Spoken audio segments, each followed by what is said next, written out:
साथियों नमस्कार।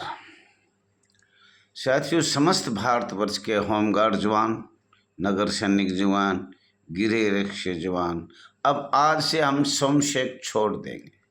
22 अक्टूबर 2024 में सोमशेख जीते हैं सुप्रीम कोर्ट में, ऐसा कुछ महसूस हो रहा है। साथियों, आज सभी को मैंने बोला था, आज फिर आराम से बोल लेंगे। आज मेरे को कोई बड़े अच्छा लग रहा है। अच्छा इसलिए लग रहा है, आज तक अंग्रेजों के 200 साल से पहले से परंपरा से औद्योगिक क्रांति चली आई, जिसमें सशक्ति बल, शस्त्र विभाग के साथ जो हुआ वो ऐसा कभी किसी के साथ हुआ ही नहीं, किसी संस्था के। तो साथियों, मैं कहना चाहता हूं, जो माननीय गृह मंत्री ने श्री अमित शाह जी ने जो गुजरात से 22 अक्टूबर 23 अक्टूबर को कहा 2024 में, वो बड़ी खुशी की लहर आई। कुछ लोग नहीं समझ रहे। कल मैं गया था दिल्ली 25-26 को, अभी मैं आया हूँ लगभग 5-6 बजे। आते ही मैंने पहले यही टॉपिक किया, आज इस पर बात करेंगे। पूरा भारत इस तरफ देख रहे हैं, ये किस तरह का 4 महीने के अंदर क्या होगा, किस तरह का नियम बनेगा। साथियों, ये तो आपको पता ही है, गुलामी के में बहुत से ऐसे आदमी थे जो अंग्रेजों के चमचे थे, जो एक्चुअल देश के लिए खून दिया है। श्रेम अपने बच्चे दे दिए, बालक दे दिए, स्त्री दे दी, और नाम किसका हुआ? अंग्रेजों के जो दलाल थे वो बने कुर्सी के मालिक। और आप देख लो 1945 से 44 से 1943 से अंडमान निकोबार से लगा लो, नेता सुभाष चंद्र बोस की करेंसी भी चल गई थी, और उसने आज़ादी का बहुत से देशों ने समर्थन भी दिया था। लेकिन अंग्रेजों ने तो ये ऐसा गुलाम बनाना था, गुलाम पे गुलाम अपने ऐसे चमचे बनाए। उस टाइम हिंदुस्तान सोच रहा था किसी तरीके से हम आज़ाद हो जाएं, किसी भी तरीके का हो। उसने पद का लालच नहीं किया, दुनिया ने पद का लालच था, कुर्सी का लालच था। साथियों, 1945-46 में भारत आज़ाद तो क्या था तो गुलामी आज तक। लेकिन 45 से 1945-46 से आपका 1951 तक जो हाल हुआ संविधान में, और जो कानून लोकतंत्र में अंतरिम सरकार को लगाया, अस्थायी सरकार को लगाया, वो दुखदायी बात है। साथियों, वैसे तो 1959, 60, 61, 62 और 1972 तक जो कांग्रेस ने किया वो आपके सामने आया है। ये तो बहुत अच्छा किया। माननीय प्रधानमंत्री माननीय गृह मंत्री जी को अगर आपको शिक्षा दे दिया सोमशेख क्या है और होमगार्ड क्या है, तो आज हम इसी पे चर्चा करने चाह रहे हैं। और साथियों, आपकी एकता की जरूरत है, ये मैं वादा करता हूँ। आप एक रहोगे तो आपको हिला नहीं सकता। और हम बहुत से प्रश्न सरकार को पोस्टर द्वारा पूछेंगे, पर आज मैं बता रहा हूँ इतना दिन पहले, और आप खुल्लम खुल्ला। होमगार्ड का जन्म 1947 में हुआ, 1946 में विद्रोह हुआ, क्रांति आई, स्थायी आदेश बना, और 1947 बॉम्बे एक्ट क्यों कहा जाता है ये तो आप ध्यान लगाओ। बॉम्बे एक्ट है क्या?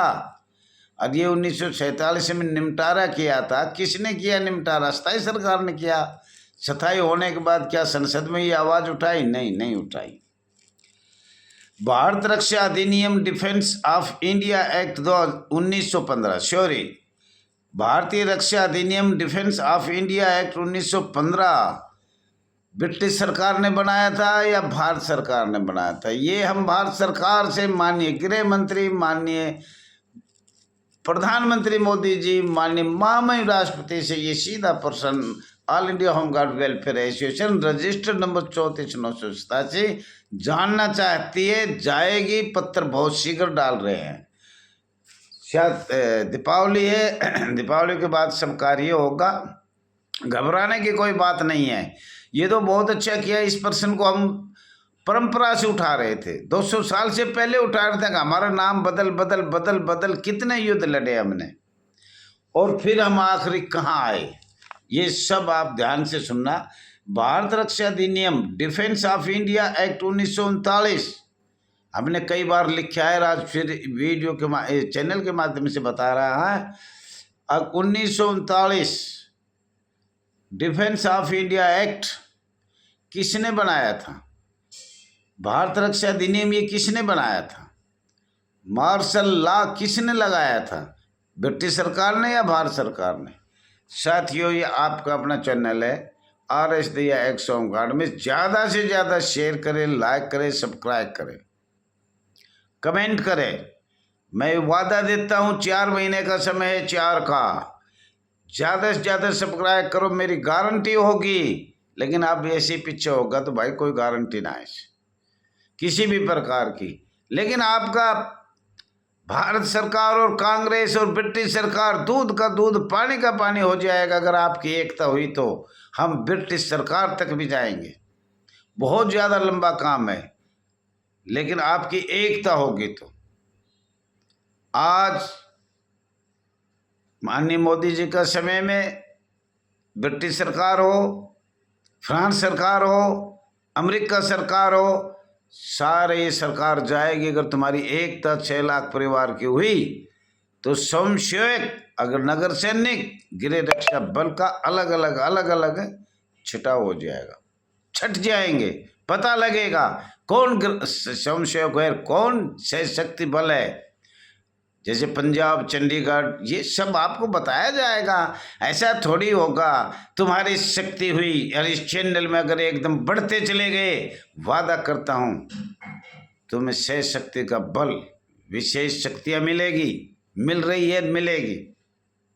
लेकिन भाई एकता, या तो हमारे पास धन होना चाहिए, या बल होना चाहिए, या मंत्रियों का साथ होना चाहिए। 3-3, 4-4 सरकारों से लड़ोगे। पहले तो आपने भारत सरकार को ये बताना ब्रिटिश सरकार ने हमारे साथ क्या किया, अमेरिका सरकार ने हमारे कितने अंतर्राष्ट्रीय कानून किए, फ्रांस सरकार से हमारा संविधान बनाया, कितने इंडिया से किस किस से वो भी बताया जाएगा। किस किस देश से कानून लगाकर सिर्फ एक ही संस्था कमज़ोर करना, अंग्रेजों का यही काम था। तो साथियों, इसमें कोई घबराने की बात नहीं। मैं तो कहता हूँ कई दिन वीडियो इसी पे चले। 1946 में 27 आदेश अंग्रेजों ने बनाया या भारत सरकार ने बनाया, यही समझ में नहीं आ रहा। हमने बार बार भारत सरकार को पूछा है, और महाराष्ट्र सरकार से भी हम पूछते हैं कि 1946 में बॉम्बे एक्ट बना, तो 1953 में नोटिफिकेशन भारत सरकार को 850 पेज का क्या बनाया था। 7 साल बाद हमें यही नहीं पता बॉम्बे एक्ट। और फिर 1953 में कोई भी देख सकता है, इसमें सच्चाई है। जब 46 में एक्ट बना तो 7 साल ये एक्ट कहाँ चल रहा था। महाराष्ट्र में 1953 में ये से कैसे लिखेगा, महाराष्ट्र बॉम्बे एक्ट 1953 कैसे बना। थोड़ा ध्यान दो, थोड़ा ध्यान देना साथियों। तो ये बात है। अर्धसैनिक बल, सशस्त्र बल, सशस्त्र शक्तियाँ का जन्म भारत में किस सन में हुआ था, किस तारीख को हुआ था, किस स्टेट में हुआ था अर्धसैनिक बल का जन्म? या ब्रिटिश सरकार ने किया, या अमेरिका सरकार का लागू है, या फ्रांस सरकार का लागू है? ये हम सब कुछ भेजेंगे, जवाब भी बहुत जल्दी लेंगे सूचना के अधिकार तहत। और पंजाब में अर्धसैनिक बल मतलब सशस्त्र शक्तियाँ होम गार्ड ने कब मिली थी, गृह रक्षा बल ने, और चंडीगढ़ में कब परमानेंट किए गए, और अंडमान निकोबार में अर्धसैनिक बल या सशस्त्र बल या सशस्त्र शक्तियाँ किसने दी थी? ब्रिटिश सरकार ने दी थी या भारत सरकार को दिया था? और साहब ये भी कहना चाहते हैं सिविल डिफेंस का जन्म अंग्रेजों ने किया या भारत सरकार में किया, आप सब डेट सामने आ गई। साथियों, हम बहुत खुश हुए हैं, माननीय गृह मंत्री ने बहुत अच्छा किया। अब ऐसा भी होगा, एक बूढ़ा भी मरेगा। कौन मरेगा? आरएस दहिया मरेगा। जब इसके छट के ना हुई, संशय कौन होते और होमगार्ड कौन होते, हमने यही तो देखना था। गृह रक्षा बल कौन होता है, नगर सैनिक बल कौन होता है, और संशय कौन होता है, यही इसी में तो हमारी जिंदगी गई। हमारे बच्चों का खून पी रहे हैं ये अधिकारी और ये सरकार, ब्रिटिश सरकार हो चाहे या भारत सरकार हो, हमारे बच्चों का खून चूस के ये ऐसे मलंग हो गए, ऐसे तैयार हो गए। देखो, किसी कमांडेंट से तो चला भी नहीं जा रहा, कोई पुलिस अधिकारी चोर को पकड़ भी नहीं सकता, और लेकिन उसको नहीं निकालेंगे। तो साथियों, ऐसा कानून है। आपसे हाथ जोड़ के मेरा समय हो गया, फिर कल भी इसी पे, कई दिन रोज इसी पे चर्चा करेंगे। पूरे जिला से करीब मेरी निगाह में 800, 850, 900 तक भी जिले हो सकते हैं भारतवर्ष में। प्रत्येक जिला होमगार्ड जवानों का ये फर्ज है, चाहे वो केंद्र शासित प्रदेश है, चाहे वो विंग बॉर्डर है, चाहे वो प्रदेश है, प्रदेश होमगार्ड है। हर एक जवान, 10 लाख जवान रोज एक पत्र डाले। आज जिला डिस्ट्रिक्ट कमांडेंट से, होमगार्ड कमांडेंट से या पुलिस अधिकारी से ये पूछे, ये जाने हमारे जिले में स्वयंसेवक कितने और होमगार्ड कितने हैं। जो ये बैच लगाए घूम रहे हैं ना, परमानेंट कह रहे हैं अपने आप को, दुनिया का खून चूस रहे हैं, इस पर बात उठेगी, मरेंगे इसमें, कई मरेंगे, दोबारा क्रांति आएगी। और ये अच्छी जगह दिया, ये किसने किया, क्यों किया, और घबराओ मत, मरने वाला आगे दैया जी है, आप चिंता क्यों करते हो। अरे मरना तो वैसे भी है, एक शहीद होकर मरेंगे तो कम से कम याद तो करोगे। उसके बाद साथियों, जो पूरे प्रदेश में काम कर रहे थे, किसी भी संगठन से कर रहे थे, अस्थाई से करें या सताई से करें, इससे हमारा कोई लेना देना नहीं है। वो अपने मुख्यालय में, खास तौर पर एसएसओ तक, सीनियर स्टाफ ऑफिसर, एसएसओ से पूछा जाए तुम होमगार्ड पुलिस के अधिकारी हो या होमगार्ड के अधिकारी हो, तो वो सबने पता है होमगार्ड के अधिकारी। तुम्हारे बैच एचजीएच लग रहा है, एचजीएच बैच किसके लगता है, होमगार्ड के। तो आप परमानेंट कैसे हुए, हमें ये बताया जाए साहब, मंडलीय कमांडेंट, संभागीय कमांडेंट, एसएसओ साहब, अब हम स्वयंसेवक हैं या होमगार्ड है। फिर उसके ऊपर आपने डीजी होमगार्ड के बाद लेटर हर एक स्टेट डाले, केंद्र शासित प्रदेश भेजे। अब हमें ये बताया जाए कि हम होमगार्ड हैं या स्वयंसेवक हैं। और ऐसे ही केंद्र शासित प्रदेश, हर आदमी, आज मैं हाथ जोड़ के चाहता हूँ, माफ़ी चाहता हूँ, ये काम जरूर करो पूरा भारत, तो मुझे आनंद आ जाएगा। मरने के लिए तैयार मैं हूँ।